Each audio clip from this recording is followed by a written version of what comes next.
Autre danger pour l'environnement, mais aussi pour l'homme, le réseau sans fil 5G pour 5e génération. Avec nous, la cancérologue Annie Sasco, bonjour. Bonjour. Vous êtes coordinatrice Europe de la collecte de signatures pour exiger l'arrêt immédiat du déploiement du réseau 5G avec des centaines d'autres scientifiques. Vous lancez un appel aux Nations Unies, à l'OMS et au gouvernement. C'est quoi le danger de la 5G au juste ?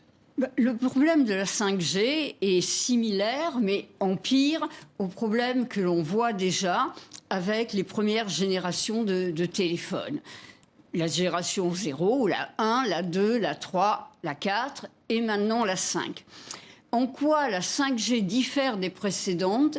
Essentiellement par le fait qu'on va utiliser, que les opérateurs vont utiliser des fréquences jusqu'alors non utilisés pour la téléphonie mobile, des champs pulsés électromagnétiques très très rapides et qui nécessitent énormément d'antennes parce que leur propagation est relativement limitée dans l'espace. Et des ondes émises aussi par des satellites spatiaux également. Mais c'est le problème, c'est le but de la téléphonie mobile et des opérateurs, c'est que toute la planète soit couverte, que même quand vous serez au milieu du Pacifique, vous pourrez utiliser Internet pour dire attention, je vais me noyer, ou au milieu du Sahara.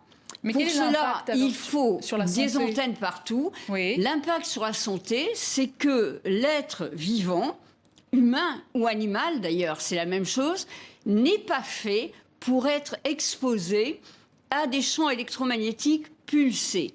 Parce que finalement, un organisme, des cellules vivantes peuvent s'adapter à des expositions continues. Mais le fait de passer en on-off, on-off, on-off, à une vitesse maintenant qui sera absolument extraordinaire avec la 5G, les cellules, nos organes, ne vont pas arriver à s'adapter. Et du coup, concrètement, les dangers, les maladies... ce sont des maladies. Alors, ce qui a déjà été démontré avec les champs électromagnétiques de la téléphonie mobile, avec l'utilisation de son téléphone, c'est un risque accru de tumeur du cerveau chez l'adulte et certainement chez l'enfant, mais on attend des résultats qui devraient être publiés depuis 2 ans, qui vraisemblablement sont positifs, donc on a besoin de le savoir. Mais ce sont des dangers avérés ou supposés à l'heure actuelle? Le risque parce que les études se contredisent, hein. C'est ça le problème. Oui, avec, mais si on regarde les personnes qui ont été exposées régulièrement, et dans le passé quand même, parce qu'il faut un certain temps pour faire un cancer, fort heureusement, les gens qui utilisent le téléphone plus d'une demi-heure par jour ont un risque accru de tumeur du cerveau. On le sait chez l'adulte. Et je parierais que c'est également vrai chez l'enfant. Ça fait 2 ans que des résultats doivent sortir et ne sortent pas. Donc il y a une rétention d'informations qui est inadmissible. Dû à des lobbies, par exemple Dû sans doute au fait que ça doit gêner des personnes, que le risque soit démontré. Mais du coup, la 4G est à l'heure actuelle, qui est utilisée à l'heure actuelle, comme la 3G, est tout aussi dangereuse que la 5G. Était déjà dangereuse. Et c'est cela que l'on a étudié. Parce que, comme je dis, vous ne faites pas un cancer du jour au lendemain. Donc, ce que l'on peut évaluer aujourd'hui, c'est lié aux expositions telles qu'ils existaient il y a 10 ans, il y a 5 ans, pour le risque de cancer. Mais il y a d'autres problèmes, plus immédiats.